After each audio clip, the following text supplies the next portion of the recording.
हाय, मैं हूँ डेंटल अनुपम और आज हम पढ़ेंगे most important topic of the chapter bell stage.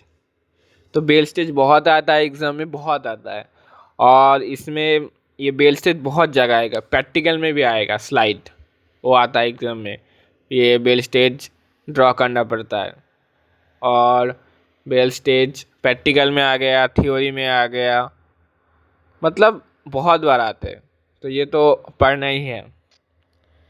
तो बेल स्टेज में भी वही पढ़ेंगे हम, enamel organ, dental papilla, dental follicle. तो सबसे पहले एनामेल ऑर्गन। तो एनामेल ऑर्गन क्या करता है? जो पहले से इन्वेजिनेट कर रहा है वो भी और भी ज़्यादा इन्वेजिनेट करता है अभी। अब क्या होता है, पूरा कैप स्टेज से अब पूरा बेल स्टेज बन गया, मतलब बेल जैसा बन गया। इसका जो क्या होता है, जो जो क्राउन का शेप होता है ना, वो फाइनल शेप में आ जाता है। मतलब इसका जो कॉनकेव वाला पोर्शन है ना, वो एग्जैक्ट जो क्राउन बनने वाला है उसका जैसा ही बनता है। और ये शेप भी डिफरेंशिएट करे, मतलब क्राउन कैसा बनेगा वो भी यही करता है डिसाइड। ठीक है। उसके बाद इसका जो एक सेल होता है ना, जो बाद में जो क्राउन का जो है ना, जो main layer, tissue layer, main hard layer कौन है? वो एनामेल।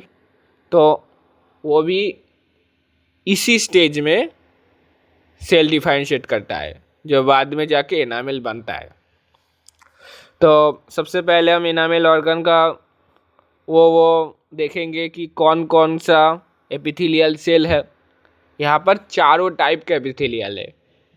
लास्ट जो स्टेजेस था उसमें कि कैसा था, 3 टाइप का था। एक तो इनर एनामेल एपिथेलियम था, आउटर एनामेल एपिथेलियम था और स्ट्रेट रेटिकुलम था। अब आ गया चौथा, स्ट्रैटम इंटरमीडियम। तो स्ट्रैटम इंटरमीडियम वो भी हम देखेंगे। तो सबसे पहले हम धीरे धीरे जाएंगे और हर एपिथेलियल का डिटेल्स देखेंगे। सबसे पहला इनर एनामेल एपिथेलियम, सबसे अंदर होता है ये वाला लेयर। और इसका जो सेल कैसा था, पहले कॉलमनर था, लेकिन वो स्मॉल कॉलमनर था। ये धीरे धीरे टॉल कॉलमनर बनता है। ये जो टॉल कॉलमनर सेल हो गया, इसे हम अब कहेंगे एमिलोब्लास्ट। क्यों कहेंगे? क्यों, ये बाद में जाके एनामेल बनाएगा। और एनामेल बनने का जो प्रोसेस है उसको कहते हैं एमिलोजेनेसिस। तो ये बहुत ज़्यादा इम्पोर्टेंट है। और वो एक दूसरे से कैसे कनेक्ट होता है? डेस्मोसोम से कनेक्ट होता है। और किससे कनेक्ट होगा? एक तो पहले इनर एनामेल एपिथेलियम, उसके बाद ही जो एपिथेलियम है वो है स्ट्रैटम इंटरमीडियम। तो हम इसके बारे में अब पढ़ेंगे। ये नया लेयर है। तो स्ट्रैटम इंटरमीडियम का क्या है, जो इनर एनामेल एपिथेलियम और स्टेलेट रेटिकुलम, इसके बीच में कुछ सेल रहता है, उसे कहते हैं स्ट्रैटम इंटरमीडियम। ये सेल एक दूसरे से कैसे कनेक्ट होता है?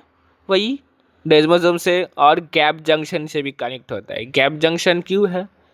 क्योंकि ये जो लेयर है वो प्रोटीन सिंथेसाइज तो करता है, उसके साथ साथ भी ये ट्रांसपोर्ट भी करता है। क्या ट्रांसपोर्ट करता है? न्यूट्रिएंट्स। किसको देगा? एमिलोब्लास्ट को। एमिलोब्लास्ट को न्यूट्रिएंट क्यों चाहिए? क्योंकि वो इनामेल फॉर्मेशन करने वाला है। अगर वो कोई काम कर रहे हैं तो उसके लिए तो उसे खाना चाहिए कि नहीं चाहिए? हाँ, तो इसके लिए न्यूट्रिएंट चाहिए।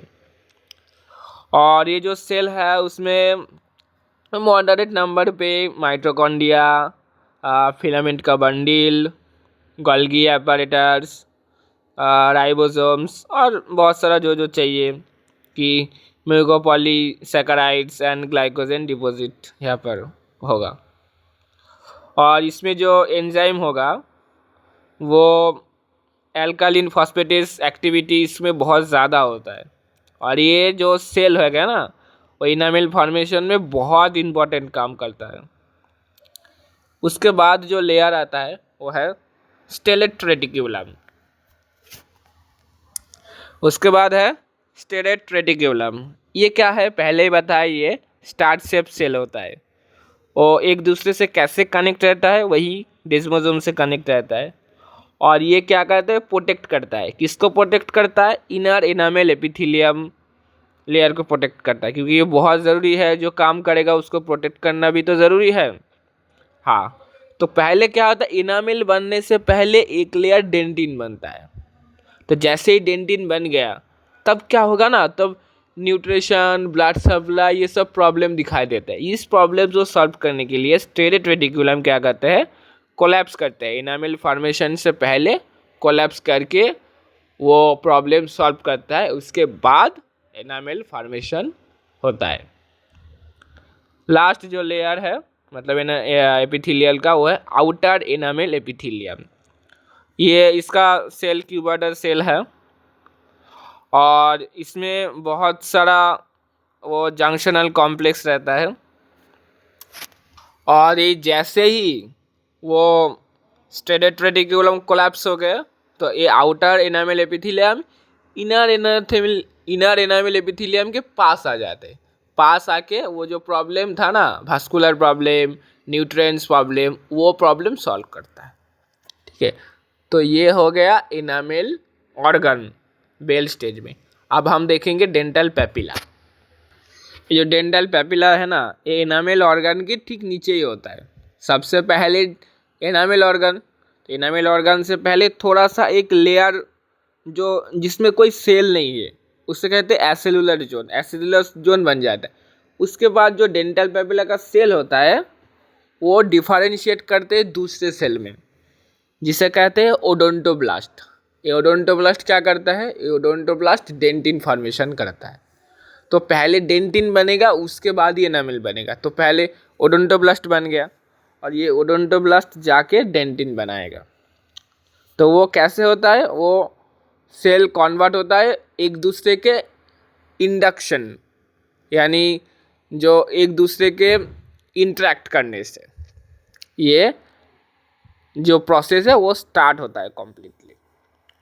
और ये बहुत ही अच्छा प्रोसेस है। हम डिटेल्स में पढ़ेंगे कि डेंटिनोजेनेसिस, एमिलोजेनेसिस, वो हम बाद में डिटेल्स में पढ़ेंगे, तब बताएंगे क्या क्या कैसे कैसे क्या क्या होता है, तब हम देखेंगे पूरा का पूरा। अब आएंगे डेंटल फॉलिकल। डेंटल फॉलिकल में क्या होता है, बहुत सारा, पहले से तो कोलाजन फाइब्रिल थी, अब और भी कोलाजन फाइब्रिल बढ़ने लगता है और उसका जो एक्स्ट्रा सेलुलर प्लेस है ना, वो पूरा भर जाता है। कैसे भर जाता है, वो फाइब्रोब्लास्ट और डेंटल फॉलिकल के बीच जो स्पेस है वो धीरे धीरे पूरा भर जाता है।